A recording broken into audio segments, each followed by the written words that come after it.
Hello everyone, this is Dr. Feng Tian from Governor State University. Today we will talk about standard normal distribution. In this section we will learn what is a standard normal distribution and how to use the standard normal distribution table to find probability.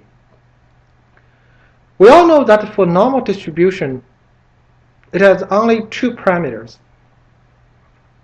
The population mean, or the mean of the normal distribution mu. This mu is the center of the normal distribution.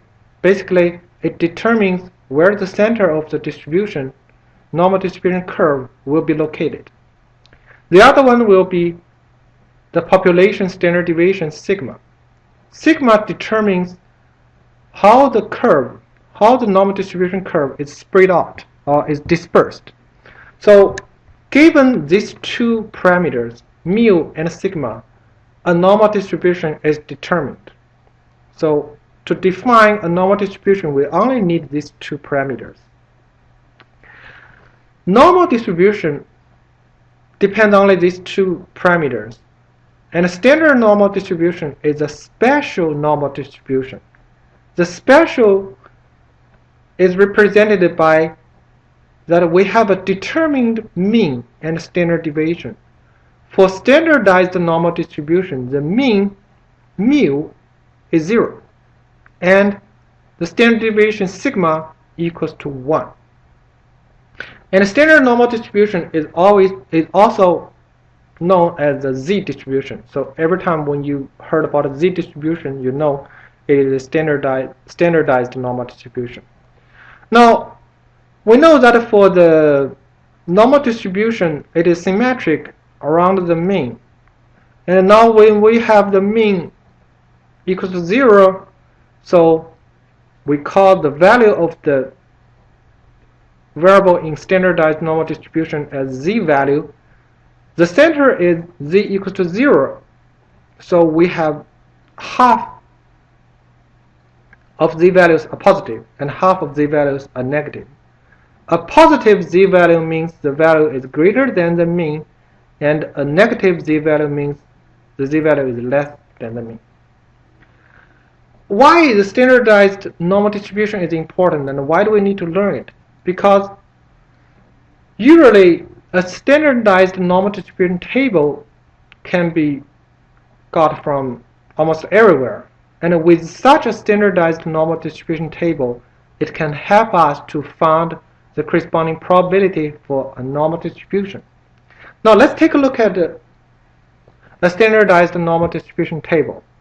So for any standardized normal distribution table, the first thing I want you to pay attention to is the notation on the top of the table.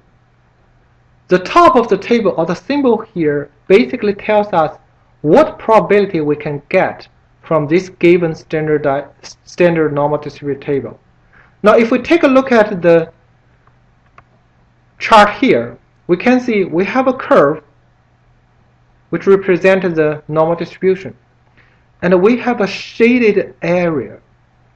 Now this shaded area, now we see we have a 3 symbol z here, and the shaded area is on the left side of this z, which means from this table we can get the probability that a z value is less than or no more than a given number, which means the probability we can get is a probability that z value is from negative infinity to a given value here. Now, some other standard normal distributed table may give you different probabilities. Some of them will give you, well, what is the probability from the mean to a given value.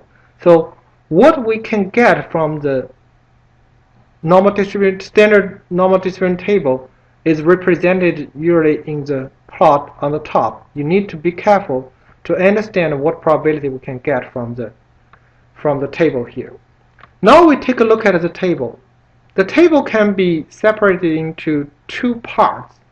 The first one is the first column and the first row here. The first column and the first row basically represent the z value, which is the z value here, the z value here. Now the first column gives us the value before the decimal point and the first digit after the decimal point. And the first row gives us the second digit after the decimal point. So if we are looking for something, see, negative 2.43, so negative 2.4 comes here, and 0.03 comes from here. So we need to read it from negative 2.43. Well, the second part is the part in the middle. This part is the probability. Since it is probability, so you need to be careful here, is the value will always be between 0 and 1. So when you look at a table, you will never see negative value in the table, and you will never see the value that goes beyond 1. So the value here are the probability. Now, we know how to identify a standard normal distribution table. The next question is basically, how should I use it? Now let's take a look at the question. Assuming that you are asked to answer the question, what is the probability for a standard normal distribution? What is the probability that z value is no more than negative 2.54? Now first, of course, we look at the chart. The chart tells us this table actually gives us the left side probability, which is it gives us the probability that z value is no more than or smaller than a given value, which means the value or the probability we can read from the table can answer our question directly, because this question asks the same answer as the tables given. Next is we need to find the z value from the table. So we have negative 2.54. So we have negative 2.5 and 4 comes from the first row here. So we have negative 2.54. Then with the given row and column, we can find a value from the table, which is the middle. The middle one, as we mentioned, it is the probability. So with this given row and column, we found a value of 0.0055. Basically, this is the probability that z is no more than negative 2.54. Now we have next question. Now, what is the probability that z is greater than 2? Greater than 2. We know that we can use the standard normal distribution table to find the corresponding probability here. So we have 2.00 and give us a number of 0.9772. Is this the answer? Does that mean that the probability that z is greater than 2 is 0.9772? Well, the answer is no. Why?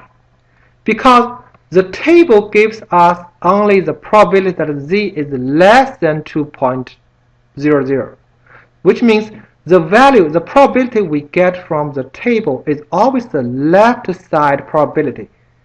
The question we are looking for is the right side probability here. So we cannot use the value we got from the table directly. What we can do is we know the left side and the right side combined together make up the whole normal distribution space, which means the two values add up will be 1. So we can always use 1 minus this value, which is the probability that z is less than 2, to get our answer. So the probability z is greater than 2 equals to 1 minus probability z is less than 2, which means the probability is 1 minus 0.9772, which is the value we derived from the table, and give us an answer of 0.0228. So the probability that z is greater than 2 is 0.0228. Now a more complicated question will be, remember, we have, for normal distribution, we have 3 types of ranges. Well, the value is greater than a given value, the variable is smaller than a given value, or the variable is in between of two values. So this is one example. So what is the probability that z is greater than -1, but it is less than 2? On a normal distribution curve, we can see this is the range that we are looking for, the red one, from z equals to -1 to z equals to 2. But this actually is not the value we can derive from the standard normal distribution table directly.